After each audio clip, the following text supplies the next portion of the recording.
Welcome back to Studio Friends. I just got out of watching Fantastic Four. We got a spoiler-filled review for you. The MCU has made some missteps leading up to Avengers Doomsday. Does Fantastic Four fix any of those problems? Has the Bob Iger era returned? Stay tuned and find out. All right, let's get right into it. As you guys know, I was an animator for 10 years. I worked on 4 Marvel projects, and I gotta say, with this movie, the CG looked great. It looked fantastic. It doesn't look like they skimped out on any sequences. Well, there's one sequence. There's one sequence in particular. Spoilers are starting right now. When Ben Grimm is talking to Raspy Voice from American Pie, and they're talking outside of that school, my God, that looked terrible. I don't know, like it looks like they shot that on a green screen and put some Brooklyn alleyway behind him, and like even the thing looked really, really bad. Like the whole sequence took me out of the movie, and it was so early on in the movie. I was thinking about it like halfway through, and then the point of that scene, the whole scene was completely useless because like nothing really came out of it. Like there was it was a bit of a setup. Hopefully, some sort of like romantic thing would happen with them, and he's got to go save her in the end of the movie or something. But literally nothing comes out of that scene, and the CG was just so awful. I'm assuming that must have been something later down the line where the director's like, "Oh shoot, we got to establish that relationship. Let's do a scene a week out, like a week before the movie comes out, and just like slot it in there." That looked bad. But other than that scene and like a couple scenes with Franklin Richards, the CG, like sometimes he looked a little off. Like the thing would be holding him, and you can kind of see him like floating around in his arm a little bit. So like the tracking wasn't very good. But in those like a few scenes, CG looked great. But let's talk about the costumes. Let's talk about the whole retro futuristic style that was developed for this movie. It looks so good, and it was such a refreshing thing to see. I'm kind of tired of just seeing like 2000s and 10s New York City. Like it's just boring. Or even in Doctor Strange, Multiverse of Madness, they're going through all those dimensions, and even those cities kind of just looked lazy. Like the design of this town, like where everything's like there's like the pizza ice cream or whatever it was. Like everything kind of just looked boring. And I felt like this movie, they really took their time to design everything. The concept artist knocked it out of the park. And I love their costumes. The comic accurate costumes worked in this movie. I love that they're colorful. And they just like look like a team. Just everything about the aesthetic of this movie I thought was top notch. Another thing, not necessarily CG or costume related, a little costume related, but I felt Johnny Storm's contact lenses were just super, super distracting. Like, did he really need to have those bright blue eyes? Like, just let him have his natural eye color. It just takes you out of it because you're just like staring at their eyes and you're like, what the hell's going on? It's almost like Ezra Bridger in Ahsoka, like the blue contacts, just take them out. Okay, so overall, the character performances I thought were really, really good. Sue and Reed Richards stand out for me. I didn't think Pedro Pascal was going to make a good Reed Richards because he's in everything. He's literally in everything right now, and like it's getting a little tired. He didn't even like shave his mustache for this role, but he knocks the role out of the park. Like I like that he's just kind of like an awkward scientist guy. Like he's not quippy, he's not cracking jokes. He's just like a serious scientist. He just thinks everything analytically. Like you can tell he thought about what if we just gave the baby to Galactus and save the planet. And Sue calls him on it, and then their just whole chemistry that they have with each other, whether they're all lovey-dovey, happy with the baby, or they're arguing, and then it's a very realistic, believable marriage that they have in the movie. And I think obviously they're the heart and soul of the movie. Yeah, Pedro Pascal, Reed Richards, Sue Storm, they are the best part of this whole movie for me. They really tie everything together, and their dynamic with Johnny Storm, with Ben Grimm, all their chemistry together and as like a family as a whole, as the Fantastic Four, it was very believable. I loved it. I thought they were as good as the Guardians chemistry was. They feel like the next kind of team, but they feel distinct from the other teams in the Marvel Cinematic Universe. The movie's short. The movie's less than 2 hours long, including the credits. So the actual movie itself is probably like an hour and 45 minutes. It's short and it feels short, but that being said, the pacing's really good. But the negative is you don't have time to get to know each character. So Ben Grimm, he's great. Every scene he's in, he's awesome. But you know, there's Ben Grimm's got a heart of gold, and then you kind of see it, but not really. Maybe in the scene where he's like the kids are cheering for him to throw that car, and he appeases them and lifts it up at least. But yeah, there's not enough in the movie for like you like him, like he's Ben Grimm. He's like they did a good job of portraying him for as little screen time as he had. But Johnny Storm, I don't know. He was kind of supposed to be like the comedic relief a little bit. Like he kept mentioning that the joke with the surfboard being part of Silver Surfer. And like every time they like, I think they said that joke like 3 or 4 times. None of it landed ever for me, at least. Or he's like, oh, like I like space and I like girls and she's a space girl. Like that's my type. Like that, none of those jokes landed. And it's funny because I like him in Stranger Things. I thought he was probably the best character in that season. He was very charismatic. But in this movie, I didn't feel the charisma. He just was there for me. Like he was kind of, he's trying to be like, oh look, I'm the fun uncle, but I didn't get that. I wanted more like Joey from Friends vibes, you know. But he was just, I don't know, he just kind of fell flat for me. So Silver Surfer overall, I thought as a character, I thought that little glimpse you had of her backstory and why she's working for Galactus, I thought that was good. It made her a sympathetic character. Like I feel for her. And then obviously it makes sense what she does in the end of the movie because of that little backstory. But I wish we, like I said, I wish we had a little bit more time in the movie and they kind of were able to delve deeper into the Silver Surfer's backstory.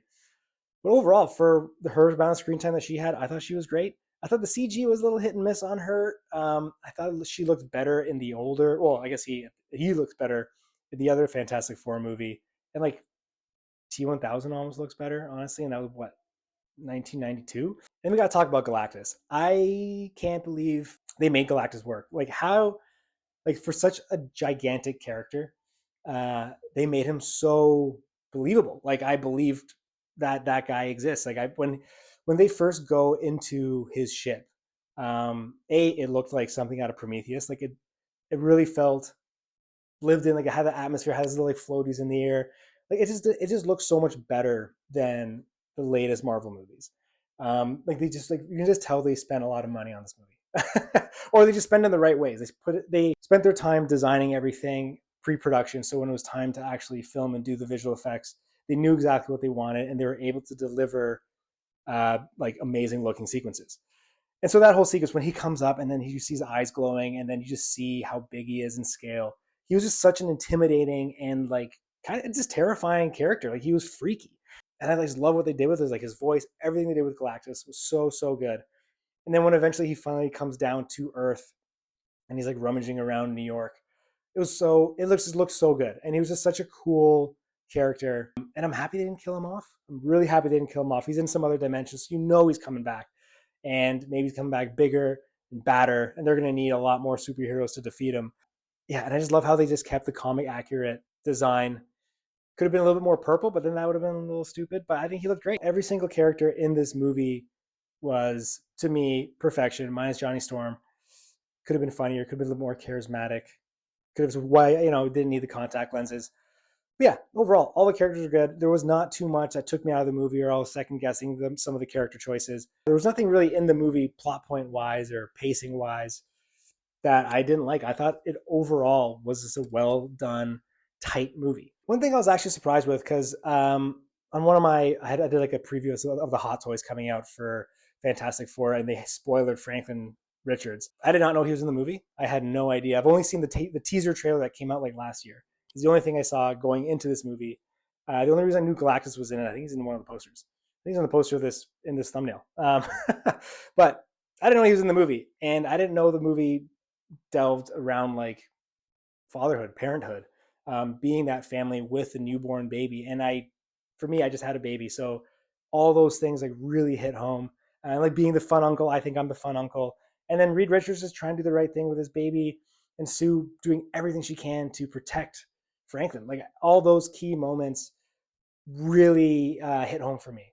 And I did not expect to have such an emotional superhero summer at all. Like Superman, emotional, parents, Fantastic Four, parenting, babies. The whole thing was just such an emotional movie, and the movie had so much heart and believability, and that differentiates from like Captain America, the one with Anthony Mackie. My God, that movie was bad. Speaking of bad CG, I'm going on a rant.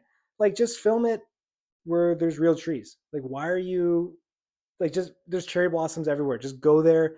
You guys are Marvel. You have so much money.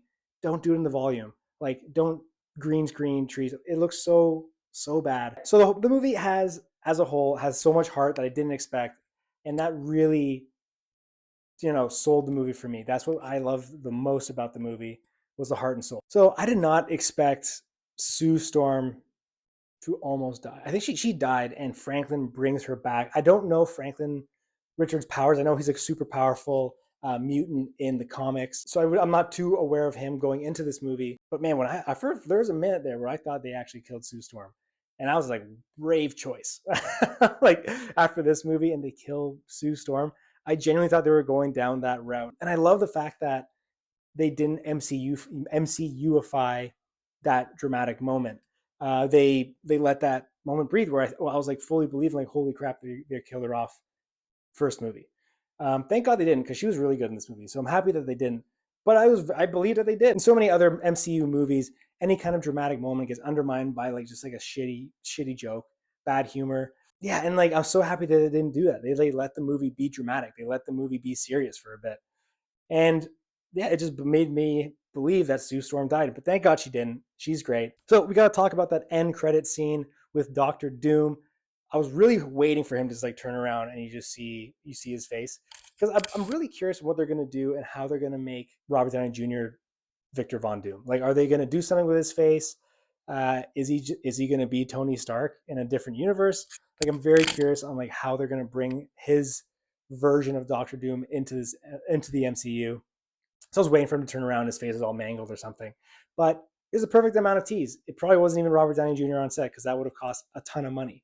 It's probably some guy holding a mask, and the mask very comic accurate. Another thing, everything in this movie so comic accurate. It was so good. Like, there's that little Easter egg in the beginning of the movie with that monster that's from like issue 1 of Fantastic Four. That was cool. Mole Man, like, didn't expect him to like have his glasses and be very Mole Man esque. Overall, I feel like this movie and the directors, even the concept designers, really referenced and took inspiration from The Incredibles. This movie was very Incredibles esque, especially with like how the Mole Man comes out after the first movie. This movie almost feels like a direct sequel to that, which is a great thing, because The Incredibles is obviously an incredible movie, and Fantastic Four felt a lot like that. It reminded me of The Incredibles, which is top 5 Pixar movies. So I love that. I love how this movie just kind of feels like its own thing in the MCU. Like, you don't need to watch Moon Knight, all these other shows to know what's going on. Like, it doesn't. You don't have to do your homework going into this movie. Literally, anyone can just go in, never seeing an MCU movie, watching this movie, and kind of figuring out what's going on. Also, I believe this movie is the first movie Bob Iger had his fingers on after they fired the CEO prior to him. And I know Bob Iger was saying that he really wants to focus more on quality over quantity, and it really shows with this movie. I think Thunderbolts was also, they like had some filming done before Bob Iger came back. Um, but yeah, you can tell that they really focused on the quality of this movie. Like, they didn't rush anything. They didn't do things last minute and be like, oh, we'll just fix it in post. Like, everything felt like they really did a really good job planning this movie, and it shows. All that being said, did I like the movie? I liked the movie. I didn't love the movie. I thought like there's a lot of good things in there. There's a lot of things, like, I felt like a lot of heart. The humor didn't hit. The CG was great. A couple shots that I thought didn't look amazing, but like, that's whatever. That's not a big deal. But overall, yeah, I liked it. I just didn't love it. I didn't come out of that movie like when I came out of Spider-Man, Tobey Maguire. I was also a kid, but when that movie came out, I was like swinging around the subway, thinking I was Spider-Man. You know, like every kid did that. And there are some movies that I still feel that way as an adult.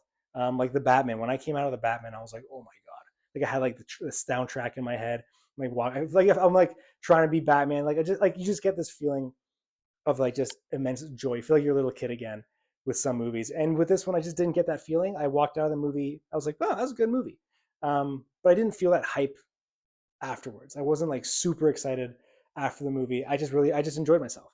So that being said, I'd give the movie 7.8 out of 10, which for me is a good score, 5 being your average movie. So if you're better than your average movie, it's probably the best Marvel movie since Endgame. Some movies will give it a real run for its money, but it just felt fresh. It felt new. It didn't feel like you're going to go watch another MCU movie that just feels the same, feels like all the other MCU movies. It feels fresh. It feels new. And for me, that's all it takes for it to get above all the latest MCU projects. If you've seen this movie, if you liked it, let me know your thoughts. If you hated it, let me know your thoughts. I don't think very many people are going to hate this movie. I think it's going to be a crowd pleaser. Exciting things to come for the MCU. I think they're in good hands now. I think things are finally feeling there's a clear path to doomsday. It feels like things are going in the right direction. If you like this kind of content, make sure you like and subscribe, and I'll see you guys in the next one.